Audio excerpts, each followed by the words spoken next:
السلام عليكم ورحمة الله وبركاته. أهلا بيكم معايا في فيديو جديد من وي. رمضان كريم وكل سنة وانتم طيبين، وإن شاء الله يا رب ينعاد عليكم وعلينا وعلى الأمة الإسلامية والعالم كله بالخير واليمن والبركات. زي ما احنا شايفين فيديو النهاردة حاجة مميزة جدا، فيديو فانوس رمضان، طريقة سهلة جدا وبسيطة، واتمنى يا رب يكون سهل وبسيط عليكم وكمان ينول اعجابكم. فضل الله يسامر، ما تنسوش اذا عجبكم الفيديو تدعموني بلايك وشير وسبسكرايب. بسم الله الرحمن الرحيم. وزي ما انتم شايفين وزي ما تعودنا مع بعض ان يكون معانا موديلات مختلفة من فانوس رمضان زي ما احنا شايفينها، والموديل بتاعنا من ايام الزمن الجميل. وانتم عارفين ان انا عامة من عشاق الزمن الجميل، بحب جدا الحاجات القديمة، الفوانيس، مش بحب الحاجات البلاستيك، بحب الفوانيس القديمة بتاعتنا اللي كانت بتنور بالشمعة، اللي هي كانت بتتصنع من الصاج او النحاس. بحب اجيب الموديلات دي وبحاول ان انا طبعا اطبقها معاكم بالكروشيه او عن طريق الكروشيه، بترجعنا طبعا لايام جميله جدا، وربنا يجعل ايامنا كلها خير وسعاده وفرح باذن الله. زي ما احنا شايفين موديلنا النهارده موديل سهل جدا وبسيط لكن جميل جدا ومميز في نفس الوقت. حجمه مش صغير، يعني حجم كبير وجميل، وفي نفس الوقت لو حابه انك تكبري الحجم اكتر من كده او تضاعفي الحجم اكتر من كده هتضاعفي عدد الغرز اللي انا بشتغل بيها، يعني بنفس الاعداد اللي هشتغل بيها بس هتعملي الضعف. بدل ما انا مثلا بشتغل باربع غرز اشتغل انت الثمانيه، وهكذا. وفي كل مكان بشتغل بعدد معين اعملي انت الضعف بتاعه، او عدد سطور معينه ضاعفي عدد السطور بردك في الاماكن اللي انا هشتغل فيها. بنشتغل بثلاث الوان، اشتغلت بالابيض والاورنج والاخضر، وهنشتغل مع بعض النهارده بالابيض والازرق والفوشيا او البينك. وطبعا تقدري تعملي اي ثلاث الوان انت حباهم. هو الفانوس بيكون سهل، بيعتمد على قطعه زي ما احنا شايفينها، بتكون شبه يعني مستطيله، هي مش مستطيله قوي، هي في الشكل والتركيب بتشبه المستطيل، لكن عندي فيه جزء بيكون اقل من جزء زي ما احنا شايفين. بشغل اربع قطع من القطعه دي، انا شغلت ثلاثة ونشغل مع بعض دلوقتي رقم 4، وهو ده بيكون جسم الفانوس بالكامل. وبالخيط وبالابرة بشغل الجزء دوت اللي هو بيكون كأنه بيشبه لنا طبعا اللي هو الاسلاك اللي بتكون على الفانوس. وبعد كده بنبتدي نكون القاعدة اللي تحت دي الاول، وبعد كده ابتدي اكون القاعدة اللي فوق، وارجع من فوق اقفل الفانوس بتاعي. وبعد ما بقفل الفانوس بوصل لمرحلة معينة بشتغل على الحلقة الخلفية، وببتدي اكمل اقفل الجزء الاعلى من الفانوس واعمل العليقة، وارجع اعمل الجزء دوت والجزء ده من الفانوس. يلا نقول بسم الله الرحمن الرحيم ونبتدي نكون فانوسنا مع بعض النهارده. في البدايه ببتدي اكون الشكل اللي هو يشبه المستطيل عشان ما اكونش اكون دقيقه معاكم. بسيب مسافه بسيطه من الخيط والف الخيط حلقه على الهواء، وزي ما قلنا بنستخدم خيط صوف متوسط السمك مع ابره رقم 3.5 ملم. بلف حلقه على الهواء، بدخل داخل الحلقه، اسحب الخيط واخرج، طرف الخيط بشده بقى في عقدة البداية. في البداية ببتدي اكون 5 سلسلة، بيكون عندي على الابرة حلقة، بلف خيط واخرج منها بسم الله. 1 2 3 4 5. هسيب السلسلة الاولى واروح للاربع غرز الباقيين واكمل في الحلقة الخلفية. بدخل اشغل غرز حشو، بدخل اسحب الخيط واخرج، معايا على الابرة حلقتين، الف الخيط واخرج منها. ده 1 2 3 4. كده السطر الاول معايا خلاص خلص. هجيب بس خيط البداية معايا كده فوق وابتدي ارتفع سلسلة، الف شغل الناحية التانية. السطر اللي جاي كمان بيكون عندي 4 غرز حشو. هخلي معايا بس الخيط دوت على الابرة وابتدي اخفيه معايا. يبقى بدخل فوق كل غرزة ابني بشتغل غرزة حشو واحدة كده. 1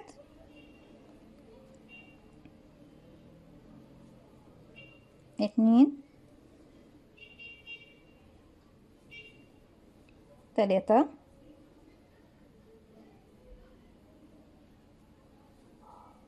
4.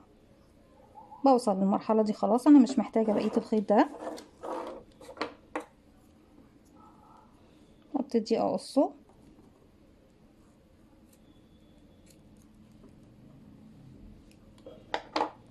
السطر اللي جاي هبتدي اعمل تزايد، اني بشغل حشو وبعد كده سلسلة قبلة، الف شغل الناحية التانية. اول غرزة بشغل فيها حشو واحدة، تاني غرزة بشغل فيها انكريس تزايد، بشغل غرزتين في فراغ واحد. ده 1 كمان مرة في نفس الفراغ. 2 وارجع اشتغل 2 حشو 1 واللي بعدها 1 يبقى 2. اصبح معايا العدد 1 2 3 4 5.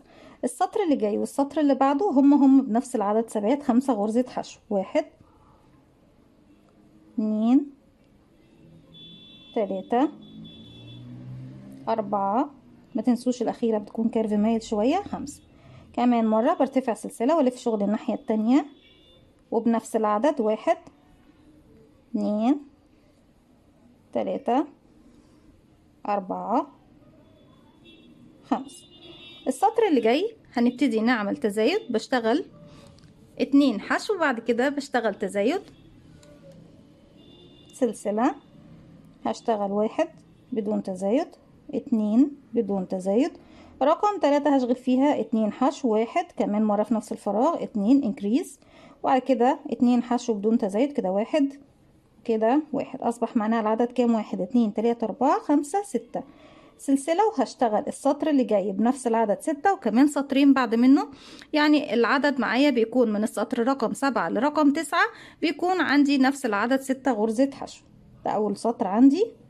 1 2 3 4 5 6. هشتغل كمان سطرين بنفس العدد 6 غرزة حشو وارجع لكم نكمل مع بعض. رجعت لكم تاني زي ما احنا شايفين. ده السطر رقم 10. برتفع سلسلة والف شغل الناحية التانية، بشتغل حشو واللي بعدها حشو انكريز تزايد، يعني بشتغل مرتين في غرزة واحدة. 1 كمان مرة، 2 وبرجع اشتغل 3 غرزة حشو فوق كل غرزة غرزة زيها. 1 2 3. ارتفع سلسلة وبنفس العدد هو هيكون عندي 1 2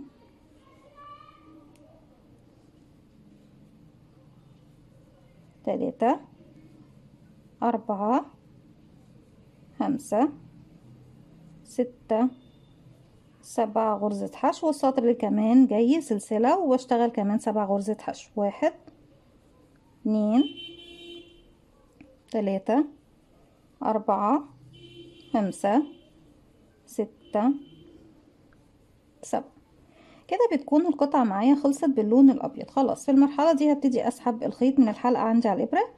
اسيب مسافة مش كبيرة لاني هبتدي اشتغل عليها، واسحب الخيط من الحلقة بالشكل ده. اللون الابيض خلاص مش هحتاجه غير في العليقة وفي الجزء طبعا اللي احنا شايفينه من الفانوس ده. هبتدي اجيب اللون الازرق، والفانوس مش بيحتاج منك كمية خيوط كتيرة، بتشتغليه من بقايا الخيوط المتوفرة عندك. زي ما احنا شايفين يا بنات، انا عندي العدد من تحت 4 غرزة حشو، من فوق عندي 7 غرزة حشو. تمام. وفي الارتفاعات دي هيكون عندي 12 سطر، يعني 12 غرزة حشو، لان احنا عارفين ان غرزة الحشو ارتفاعها يعني طولها زي عرضها. هجيب الخيط الجديد وبقفل بالشكل ده عقدة بداية، بس هلف حلقة على الهوا. هدخل، تعالي ونشتغل من هنا. هشتغل من المكان اللي فيه عندي ايه 7 من فوق. هدخل تحت اي غرزة من الغرز الاولى، وهعتبر الغرزة دي والغرزة دي والغرزة اللي تحت الاتنين اللي هم على الزوايا زوايا عندي. هلف الخيط بقى واسحب من الحلقة دي واقفل عقدة بداية. هسحب الحلقة الجديدة من تحت الحلقة ايه اللي عندي للغرزة، حلقات الغرزة. خيوط البداية بخليها معايا كلها اشتغل عليها. هرتفع سلسلة. فاول فراغ عندي هنا بعتبرها زاوية. بصوا يا بنات، عندي دي زاوية دي زاوية دي زاوية دي زاوية، في كل زاوية بشتغل 3 غرزة حشو. 1 كمان مرة، 2 وفي نهاية السطر بتاعي كله او الشغل اللي بشتغله في السطر ده بشتغل كمان واحدة في نفس الفراغ، وارجع اشتغل هنا. 1 2 3 4 5. وطبعا ما ننساش ان انا عندي كده 1 2 3 4 5 6، ودي رقم 7 الاخيرة بشتغل فيها كام مرة؟ مرتين. 1 2 وهلاقي نفسي وصلت لكده، يعني بشتغل فيها عفوا يا بنات 3 مرات. 3 بس. هي المرة الثالثة هتبصوا تلاقوا نفسكم ان انتوا خلاص الشكل جاي ايه دائري كده. يبقى بشتغل في كل زاوية 3 غرزة حشو. اشتغلت هنا 3. هرجع بقى اروح للغرزة اللي بعدها، دي كده بعتبرها رقم 2. انا عندي اول واحدة في الصف ده. يبقى كده 1 2 3 4 5 6 7 8 9 10 11. اخر واحدة عندي بتكون رقم 12 اهي. ادخلها بس ايه، تعالوا ندخلها من تحت هنا. اشتغل في الزوايا كام؟ 3 مرات كده. 1 كمان مرة، 2 كمان مرة، 3 عشان اخد الشكل الدائري ده. دي اول غرزة من اللي تحت. بعدها كده دي رقم 2 3 ورقم 4 هتكون الاخيرة وبتكون زاوية عندي انا بشتغل فيها 3 مرات. 1 كمان مرة، 2 كمان مرة، 3. رقم 3 دي بتكون اول غرزة عندي في الخط ده. وما ننساش ان احنا طبعا اخر غرزة اشتغلنا فيها. يبقى انا عندي كده 1 عد بعدها 2 3 4 5 6 7 8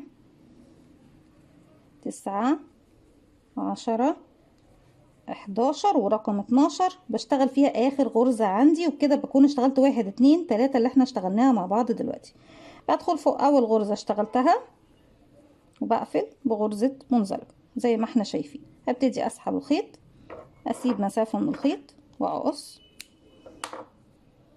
طيب كده بكون كونت كده 1. مش محتاجة بس الفايبر دلوقتي، شكرا، نستبعده شوية. واللون الفوشيا بردك لسه ايه، مش هشتغل بيه دلوقتي.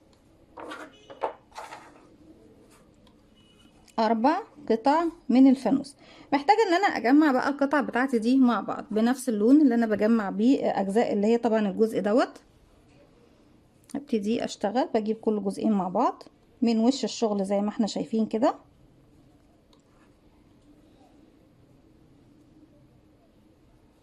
وبقفل عقدة بداية وهاجي هنا عند الغرز. تعالوا نبتدي نعد مع بعض بقى الغرز يا بنات. تمام، من هنا او من هنا هنبتدي نعد. انا عندي هنا كام غرزة؟ بسم الله الرحمن الرحيم. نحاول نوضح مع بعض شويه. انا عندي هنا في الزوايا كنت بشتغل 3 غرز 3 غرز 3 غرز 3 غرز. هاخد من اول الغرزه رقم 2 عندي اهي، وابتدي اعد 1 2 3 4 5 6 7 8 9 10 11 12 13 14. في كل جانب هشبكه مع الجانب اللي في وشه على طول في 14 غرزه. تمام يا بنات. طبعا بدخل اخلي الخيط لفوق قبل ما اكون العقده. هدخل بس في الاماكن اللي انا هشتغل فيها. ده بالنسبة طبعا للمكان اللي هو ايه الغرزة اللي انا هشتغل فيها في الفراغ اللي عندي هنا قصادي. بشوف بقى الوحدة التانية، بشوف الغرزة التانية فين اهي، بدخل فيها وبرضك ببتدي بقى اعمل عقدة بداية. خيوط الزيادة كلها هتخليها داخل الشغل لان كده كده ريدي هنبتدي نحشي داخل الفانوس، فمش مشكلة عندنا اي خيوط تكون زيادة. هسحب بقى الخيوط دي. انا طبعا محتاجة ان انا اسحب الجزء ده من هنا، مش ده اللي انا عاوزاه. نعملها تاني معلش. تاني غرزة اهي وتاني غرزة اهي. ابتدي اسحب الخيط، بس عايزة الخيط اللي هو الزيادة ده يكون هو اللي في الداخل.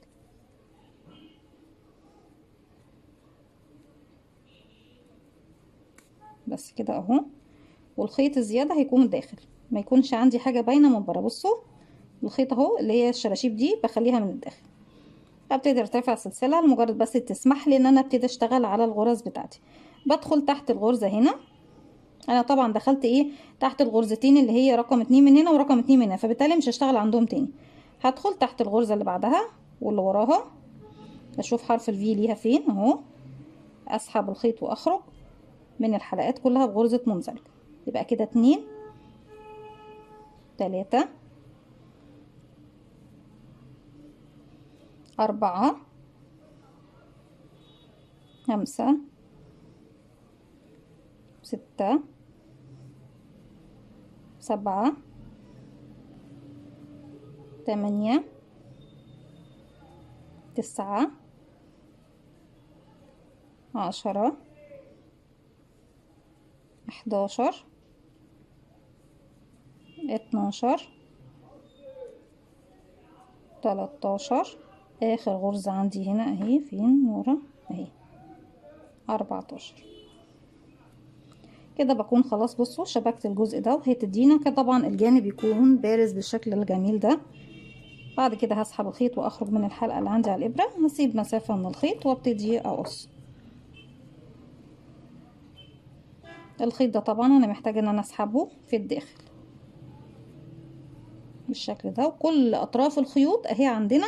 واحنا لما بنيجي نشتغل بقى في المكان اللي تحت او اللي فوق، ممكن بنسحبها ونشتغل عليها من هنا او من هنا، او بسيبها جوه مش هيحصل اي حاجة.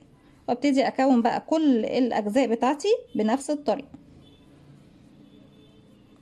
اضيف كل جزئين على بعض واشبكهم بنفس الطريقة. هتكمل بقى تشبيك الاربع اماكن وارجع لكم نكمل مع بعض.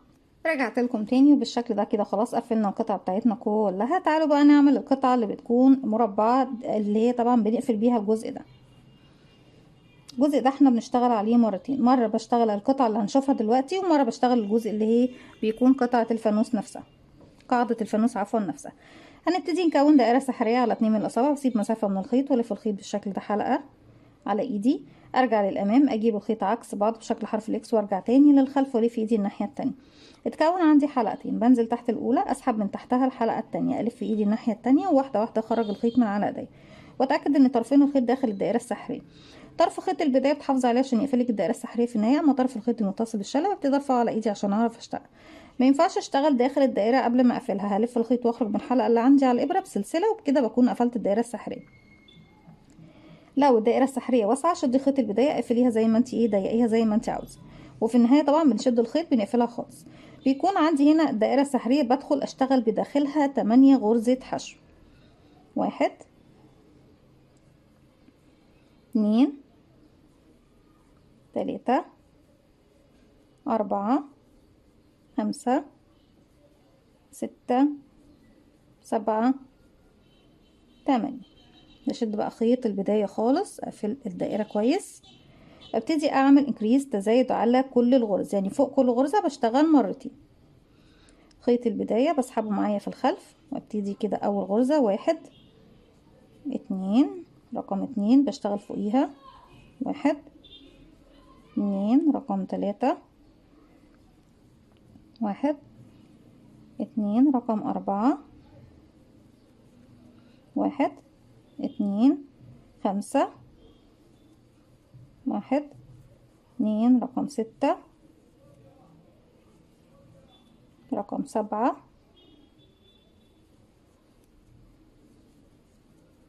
رقم 8 والأخيرة. ولو مش محتاجة انك تفضلي تعدي، هتستخدمي ماركر وتضيفيه دايما في بداية السطر عندك لما بتبتدي تشتغل. السطر الجاي هو السطر الأخير بالنسبة لي، وبحول الشكل ده الدائري لمربع. أول 3 غرز بشتغلهم عادي كده 1 2 3، والغرزة رقم 4 انكريز تزايد، يعني بشتغل فوقيها مرتين.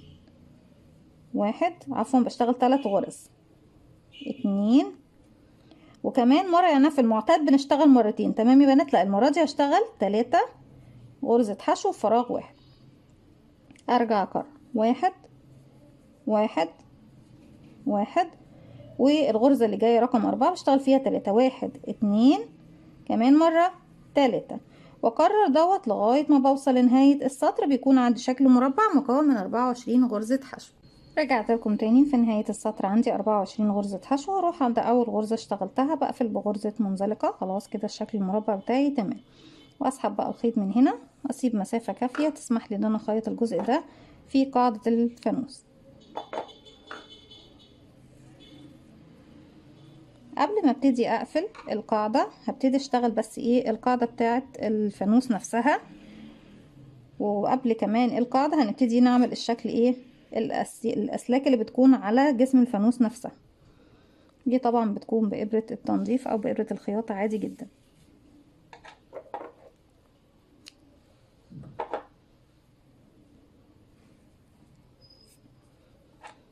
هاجي من اي مكان عندي في الفانوس، بدخل في المكان اللي هو ده اهو، بدخل وانزل لتحت. هدخل هنا اهو، ارجع من هنا. بصوا انا دخلت هنا ورحت خارجة من هنا على طول.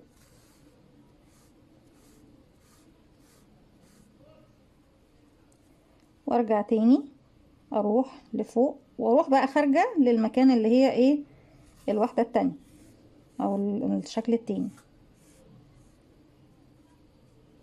بالشكل ده. كده خلصنا جانب، نعمل بقى الجانب ده تاني. برجع انزل من هنا، اخرج من هنا، وسهلة جدا مفيهاش اي حاجة خالص. وهرجع اروح فين هنا اهو، واخرج من الوحدة اللي بعدها.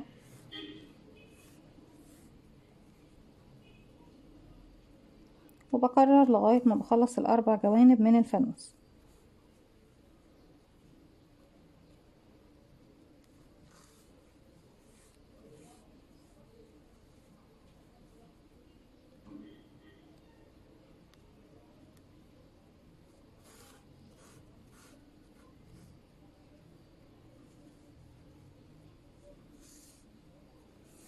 كده بكون خلاص شغلت الاربع جوانب من الفانوس. فاخر حاجة بعملها بقى ان انا ببتدي ادخل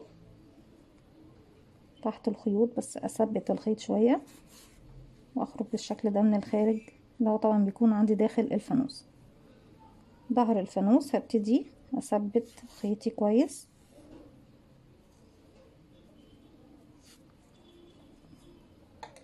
علشان ما فيش حاجة ايه تفك مني، وابتدي اقص الخيط.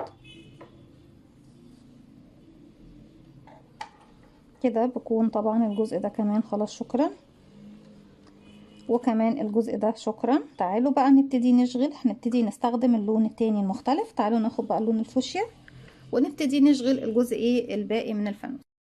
بسم الله الرحمن الرحيم. هبتدي بقى اجيب قاعدة الفانوس. هنا عندي يا بنات كان عندي تحت 4 غرز، وهاخد غرزة من الزاوية هنا وغرزة من الزاوية هنا، هيكونوا 6. نعد 1 2 3 4 5 6. تمام. هبتدي ادخل هنا اهو، اعد 1 2 3 4 5 6. تعالوا ندخل في المنتصف، نبتدي شغلنا من المنتصف. هقفل عقد البداية وبسحب الخيط الجديد من تحت الغرزة بالشكل ده. هسحب بقى اي خيوط انا عايزة اشتغل عليها، او اسيب الخيط من الداخل لو مش عايزة اشتغل عليه. هرتفع سلسلة، ارتفاع غرزة الحشو، وفي نفس فراغي هبتدي اشتغل غرزة. ده 1، واللي بعدها كده 2، اللي بعدها كده 3. الغرزة اللي جاية هي الغرزة الأخيرة بالنسبة لل6 دول. هبتدي اشتغل فيها 2 غرزة حشو في نفس الفراغ. 1 2. ولو حابين ان انتوا تزودوا شكل الاتساع بتاع الجزء بتاعكم هتخلوها 3 غرزة حشو، يعني بدل ما اشتغل بس 2 هنخليهم ايه 3. تعالوا نخليهم 3. وابتدي اروح لاول غرزة من ال6 اللي هنا، ماليش علاقة بالمنتصف خالص. تمام. بروح لاول غرزة من ال6 واشتغل فيها 3. 1 2 3. وارجع اكرر بقى بقية الغرز اللي هنا دي كده. 1 2 3 4. وارجع الاقي غرزة الزاوية اشتغل فيها 3 مرات. 1 2 3. والزاوية اللي بعدها اهي اول واحدة في الزاوية بشتغل فيها 3. 1 2 3. وارجع اشتغل 4 غرز. 1 2 3 4. بصوا حتى الخيوط اللي بشتغل عليها اللي كانت في الداخل، الغرزة الاولى اللي هي تعتبر بالنسبة لي رقم 6 اهي من الزاوية دي كده. 1 وفي نفس الفراغ 2 وفي نفس الفراغ 3. اروح لاول غرزة هنا في الاتجاه التاني 3 بردك. 1 2 3. واعد بعدها 4. 1 2 بسم الله الرحمن الرحيم 3 4. اخر غرزة اللي هي بتكون اول غرزة عندي هنا طبعا في الزاوية. 1 2 3. الزاوية التانية اهي اول واحدة فيهم. 1 2 3. واحنا في البداية كنا شغالين 3، ودي ايه رقم 4 الباقية بعدها. وهدخل فوق اول غرزة واقفل بغرزة منزلقة. هكرر اللي عملته يا بنات في السطر اللي فات، هو اني بشتغل فوق كل غرزة غرزة واحدة بس لغاية ما بوصل لغرزتين اللي هما بيكونوا عندي فوق الزاوية. بصوا اهي كده واحدة وكده واحدة. المكان اللي عند الزاوية ده بشتغل فوق كل غرزة منهم 3 مرات. دي كده اول غرزة، واحد، واللي بعدها اتنين، اللي بعدها تلاتة، اربعة، حتى الغرز التلاتة اللي تحت اهو اشتغلت اول واحدة منهم، وكمان خمسة. رقم ستة بقى هنا دلوقتي لا مش هشتغل، يعني انا كده اشتغلت خمسة، هروح للغرزة اللي جاية دي، هتكون هي اللي فوق الزاوية، اشتغل فيها 3 مرات، واحد، اتنين، تلاتة. اللي بعدها كمان 3 مرات، واحد، اتنين، تلاتة، اهو زي ما احنا شايفين. ولو حابين تضيقوا الشغل شوية هنخليها اتنين واتنين. ارجع تاني اكرر بقى، اعد كده، واحد، اتنين، تلاتة، اربعة، خمسة، ستة، سبعة، كده 8، واشتغل هنا 3 واشتغل هنا 3.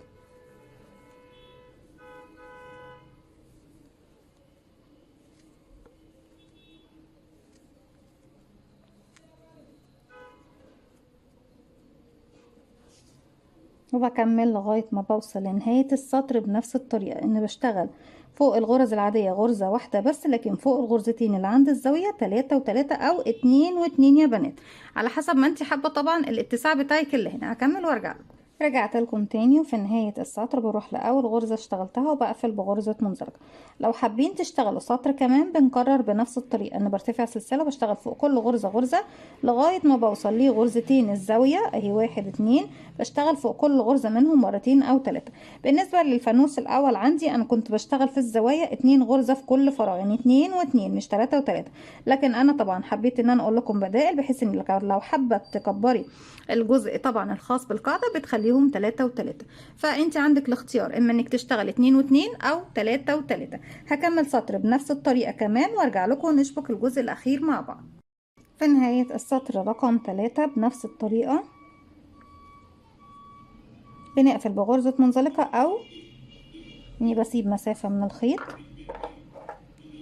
وابتدي اقص الخيط عندي واسحب الخيط من الابرة بالشكل ده، وابتدي بابرة التنظيف اقفل نهاية السطر. وده طبعا الطريقة الافضل اللي انا بفضلها.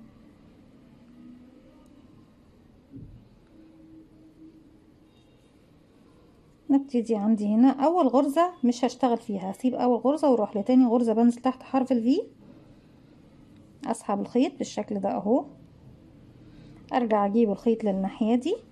الغرزة الاخيرة اللي اشتغلتها بيكون عندي حلقة امامية وحلقة خلفية، بسيب الامامية واروح للخلفية مع المطب او الحلقة التالتة اللي بتكون في الخلف، ادخل وبعد كده بدخل اسحب بقى الخيط بالشكل ده. احنا كده بصوا قفلنا الشكل بتاعنا كأني مفيش اي حاجة خالص مختلفة اهو، كأني حرف الفي بدون طبعا ما يكون عندي شكل غرزة المنزلقة واضح خالص. وابتدي بعد كده اثبت بقى، ادخل اثبت الخيط ده في الداخل، وتشدي بالراحة علشان خاطر ما تسحبيش الخيط معاكي، وارجع ادخل بقى هنا في الداخل خالص،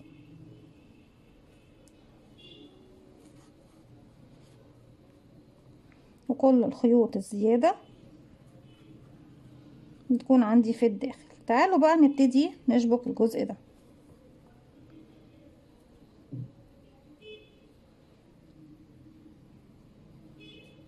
قبل ما ابتدي اشبك بعمل حاجة، كل الخيوط الزيادة هسحبها كده في الداخل، ادخلها كده في الداخل بايدي، ايا كانت عقد، خيوط زيادة، خيوط ابتديتي بيها، خيوط ختمتي بيها، زي ما احنا شايفين بدخل كله في الداخل. هبتدي بقى اجيب القطعة دي واضيفها هنا، وابتدي اخيط كل غرزة فوق الغرزة اللي قصادها. او عامة بتخيطي القطعة بتاعتك، مش شرط بقى ان انت يكون انت نفس العدد صحيح واحد، بس في المكان اللي انت فيه بتبتدي تخيطي بشكل كده تلقائي مع نفسك. من هنا تدخلي من هنا والغرزة اللي بعدها بالشكل ده لغاية ما بخلص الشكل المربع بتاعي كله اهو، واتاني الف المكان كله لغاية ما اخلص الشكل عندي زي ما احنا شايفين. هكمل بقى تقفيل المربع كله من تحت وارجع لكم نكمل مع بعض. رجعت لكم تاني كده، خلاص بدأنا ثبتنا القطعة اللي تحت خلاص، وعملنا كمان القاعدة زي ما احنا شايفين بالشكل ده. نبتدي بقى نشتغل الجزء العلوي من الفانوس.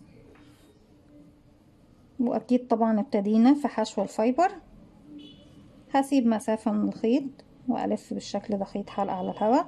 من عندي ببتدي اعد عدد الغرز. هنبص نلاقي اللي عندي الغرز اللي فوق كام غرزة.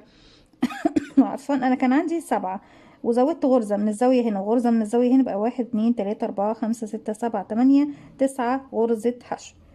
هنبتدي في كل قطعة من الاشكال اللي معانا الاربعة دول، في كل مكان بشتغل 9 غرزة حشو. هبتدي اسحب الخيط سلسلة وهشغل في نفس الفراغ. بسم الله الرحمن الرحيم. غرزة حشو واحدة فوق كل فراغ يقابلني كده. 1 2 3 4 5 6 7. بصوا يا بنات مفيش اي خيوط عندي باينه من بره، كل الخيوط داخل الفانوس. احنا كده عدينا 1 2 3 4 5 6 7 8 9. ارجع تاني اعد من هنا 9 وفي كل جانب بشتغل 9. في النهايه طبعا بيكون معايا العدد 4 تسعات.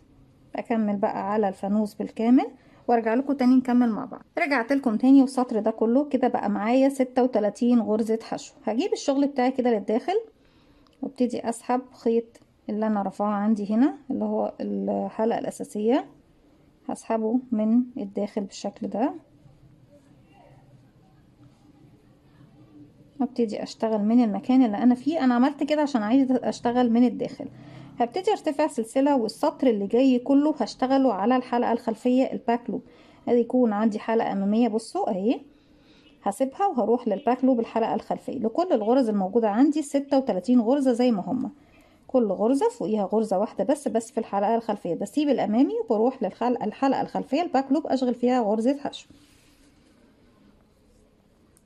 غرزة فوق كل غرزة تقابلني على الحلقة الخلفية الباك لوب لغاية ما اوصل لنهاية السطر بنفس العدد 36 غرزة حشو وارجع لكم نكمل مع بعض. رجعت لكم تاني وفي نهاية السطر بقى هي 36 غرزة حشو، لكن خلاص بشكل طبيعي بعد ما احنا اشتغلنا على الحلقة الخلفية. والمقصود من كده طبعا ان يكون عندي الحلقة الامامية شايفينها اهي، كل الحلقات الامامية بارزة عندي هنا عشان اقدر اشتغل القطعة اللي بتكون طبعا باللون الابيض ده. هبتدي بعد كده بقى اقفل بمنزلقة فوق اول غرزة اشتغلتها، ومش محتاجة امشي يعني مش محتاجة اشتغل فوق اول غرزة دلوقتي، فهمشي بمنزلقة كمان لغاية الغرزة اللي بعدها. هبتدي ارتفع سلسلة واشتغل كده 1 2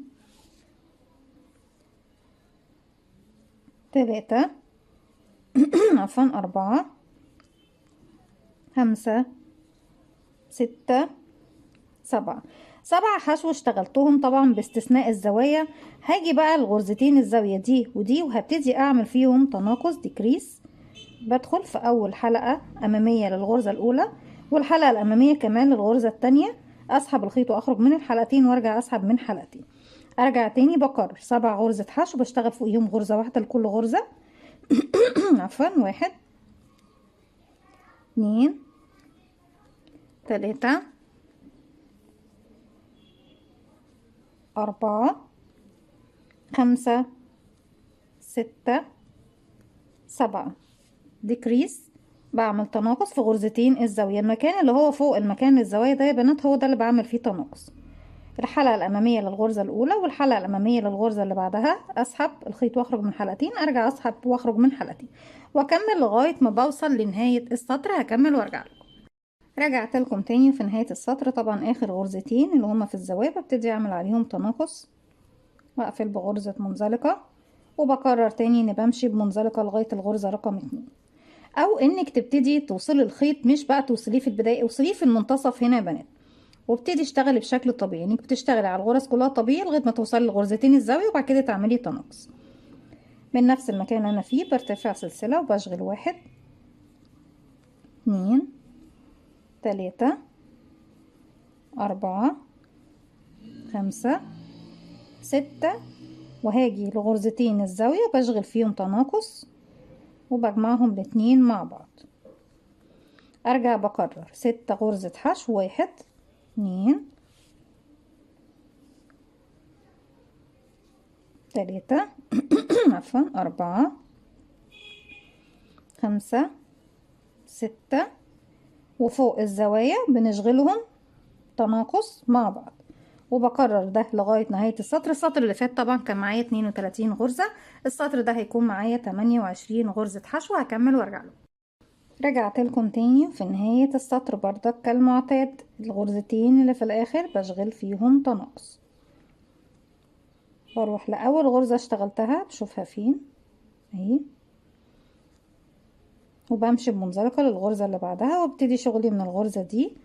السطر ده بشتغل 1 2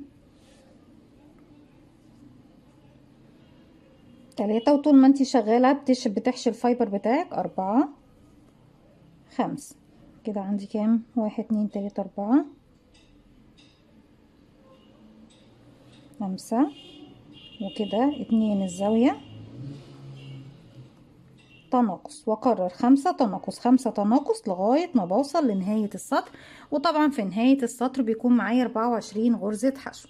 في نهاية السطر بنرجع نكرر اني بشغل تناقص على اخر غرزتين،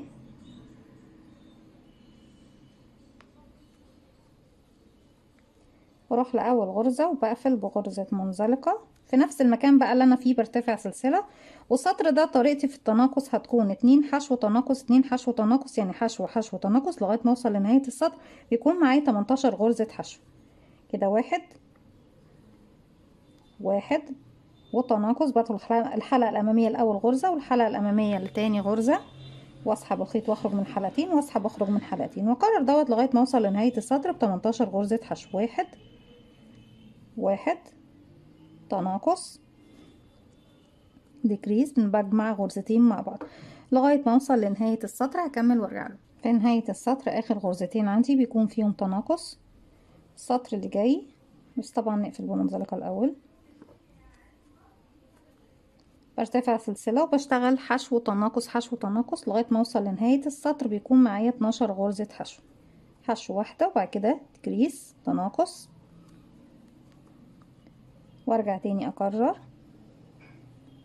حشو تناقص حتى نهاية السطر. رجعت لكم تاني، والسطر اللي جاي بيكون ثبات بنفس العدد 12 غرزة حشو. خلاص بعد ما عملت تناقص على اخر غرزتين بروح لاول غرزة واقفل فيها بغرزة منزلقة. ممكن نكرر السحبة اللي احنا سحبناها هنا عشان نشتغل حلقة خلفية، او ممكن كمان خلاص بقى ان انا ابتدي ارتفع سلسلة من نفس المكان واشتغل على الحلقة الخلفية الباك لوب من الغرزة، يعني فوق العدد واحد هو بس على الحلقة الخلفية الباك لوب. كده 2 3. بصوا يا بنات، بسيب الحلقة الأمامية مشتغلش فيها اهي، وبسحب الحلقة الخلفية لورا. كده عندي 1 2 3 4 5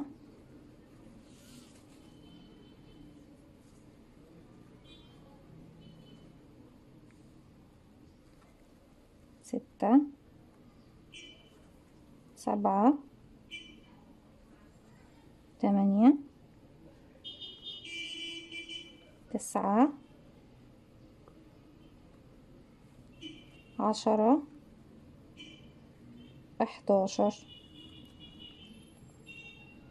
12، بتكون آخر غرزة عندي، وبقفل بمنزلقة وارتفع سلسلة واشتغل سطرين بنفس العدد، بس بشتغل بقى بشكل طبيعي على حرف الفي بنفس العدد 12 غرزة حشو. بعد كده ارجع لكم نكمل مع بعض. رجعت لكم تاني، والسطر اللي جاي هو بيكون السطر الاخير معايا، وبيكون فيه ديكريس على كل الغرز، تناقص على كل الغرز الموجودة قدامي. بقفل بمنزلقة وبرتفع سلسلة وبشتغل كده 1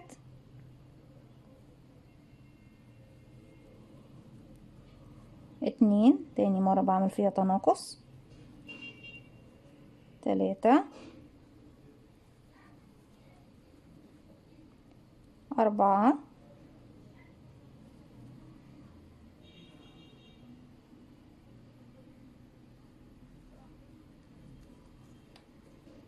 5 6 والأخيرة وبقفل بقى فوق اول غرزة من الستة بغرزة منزلقة. خلاص هسيب بقى مسافة من الخيط وابتدي اقص، اسحب الخيط ده كده بالشكل ده. مش هعمل اي حاجة دلوقتي يا بنات، هبتدي بس ايه احاول ان انا احشي الجزء ده من جوه بالفايبر. لكن دلوقتي هنبتدي نعمل العليقة. نجيب الخيط الابيض تاني، اسيب مسافة من الخيط وابتدي اسحب الخيط. وممكن حتى ما نحشيش الجزء الباقي، لان عامة الخيوط اللي هندخلها دلوقتي هتكون ايه، هتحشي معايا المكان ده. بقفل عقدة بداية بعد ما سبت مسافة من الخيط، وبرتفع 1 2 3 4 5 6 7. هسيب بقى الغرز كلها واروح لاول غرزة اشتغلتها في الحلقة الامامية، بدخل اسحب الخيط واخرج بمنزلقة وارتفع سلسلة، وداخل السلاسل دي ابتدي اشتغل مجموعة من غرز الحشو ايا كان عددها. انا كل اللي محتاجاه ان انا بملى الاطار ده او الطوق ده لغاية ما املى الدائرة كلها عندي بغرز الحشو. ودي بتكون طبعا الحامل او العليقة بتاعة الفانوس.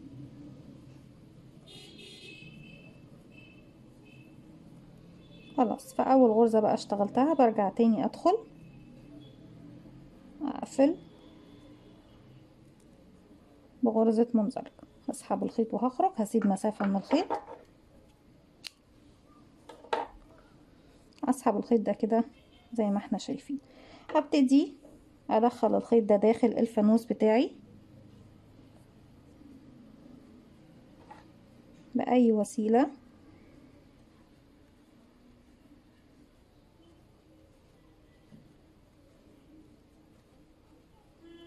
لغاية طبعا ايه ما ابتدي ما يكونش باين عندي غير العليقة نفسها.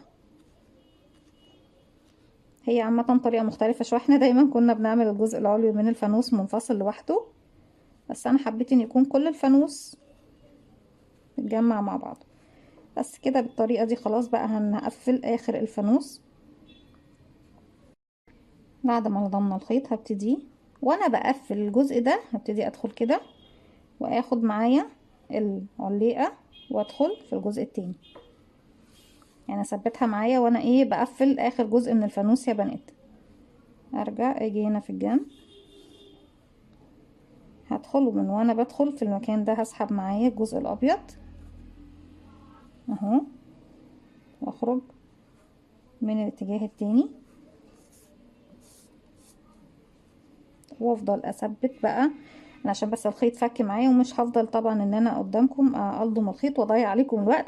هلضم بقى الخيط والابره وهثبت المكان ده كويس جدا وارجع لكم نكمل مع بعض. رجعت لكم تاني وكده مش باقي عندنا غير الجزء دوت والجزء ده من الفانوس، واسهل ما يمكن طبعا ان شاء الله. هبتدي بالخيط الازرق، بعمل عقدة بداية وهبتدي اشتغل بغرزة الحشو او بغرزة النصف عمود او غرزة العمود بلفة. انا هنا اشتغلت بغرزة العمود بلفة، لكن لو حابين الجزء ده يكون اقصر هتقصري طبعا الغرزة بتاعتك لغرزة نصف عمود او غرزة حشو.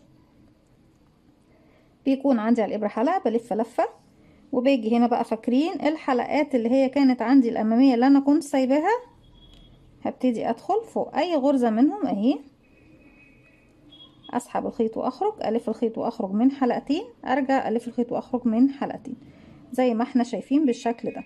خيط البداية هجيبه معايا هنا في الخلف وابتدي اشتغل عليه فوق كل غرزة، بشتغل مرتين انكريز تزايد على كل الغرز، 1 2.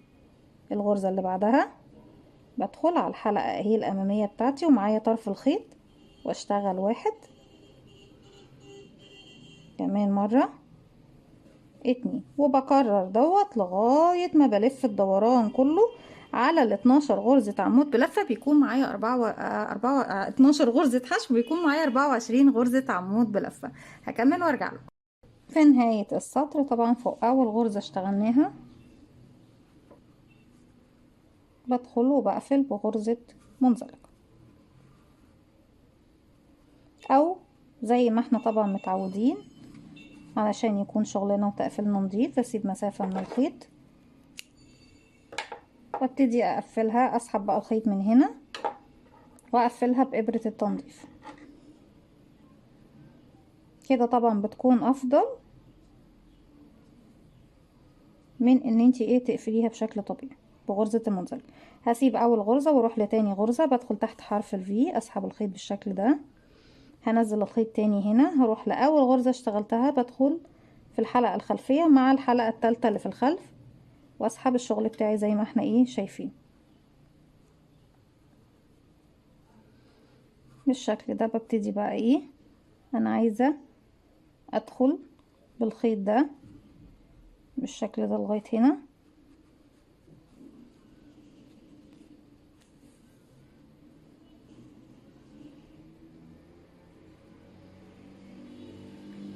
عايزة شغلي كله يكون مظبوط.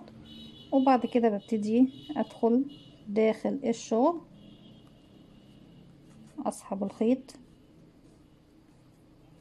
كده تمام. كل الخيوط دي ببتدي ادخلها تاني داخل جسم الفانوس. وبكده مش باقي عندنا غير جزء واحد بس اللي هو ده يا بنات، نبتدي نشتغله.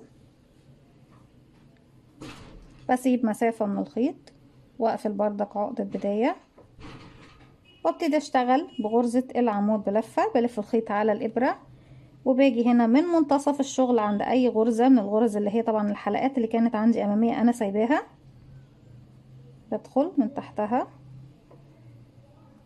بالشكل ده، الف الخيط واسحب واخرج. معايا 3 حلقات على الابرة، الف خيط واخرج من 2، ارجع الف الخيط واخرج من الاتنين الباقيين عندي. خيط البداية بردك بسحبه معايا في الخلف زي ما احنا شايفين. هنا بقى انا مش بعمل تزايد في الجزء ده، انا بعمل تزايد بس عند الزوايا بس. همشي فوق كل غرزة تقابلني بغرزة عمود بلفة واحد زي ما احنا شايفين بالشكل ده، عمود عمود عمود عمود لغاية ما بوصل للغرزتين اللي فوق الزوايا. بمشي لغاية ما اوصل للزوايا،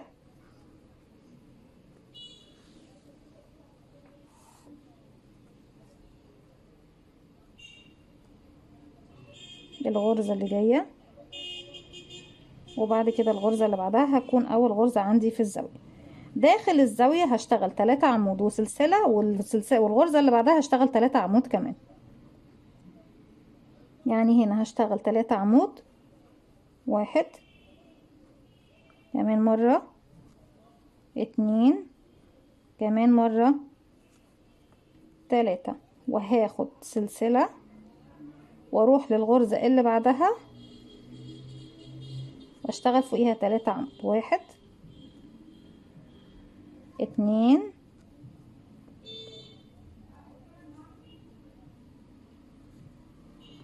3، وارجع اشتغل بقى على باقي الغرز لغاية ما اوصل لغرزتين الزاوية، غرزة فوق كل غرزة تقابلني، غرزة واحدة بس فوق كل غرزة تقابلني، واحد، واللي بعدها كده 2، وبمشي لغاية ما اوصل لغرزتين الزاوية، فوق غرزتين الزاوية بشتغل 3 سلسلة 3، وبكمل لغاية ما اوصل لنهاية السطر بنفس الطريقة، وبعد كده هرجع لكم نكمل مع بعض. رجعت لكم تاني وقفلت طبعا زي ما قفلت الجزء اللي فوق، وبكده بكون وصلت لنهاية الفيديو النهاردة ونهاية فكرتنا النهاردة. زي ما احنا شايفين فانوس رمضان او مصباح رمضان، اتمنى يكون سهل وبسيط عليكم وكمان ينول اعجابكم. فضل الله يستأمر، ما تنسوش اذا عجبكم الفيديو تدعموني بلايك وشير وسبسكرايب، واستنوني فيديو جديد من وما تنسوش كمان تفعلوا زرار الجرس يوصلكم مني كل جديد. كل سنة وانتم طيبين، وان شاء الله يا رب ينعاد عليكم وعلينا والأمة الإسلامية والعالم كله بالخير واليمن والبركات. السلام عليكم ورحمة الله وبركاته.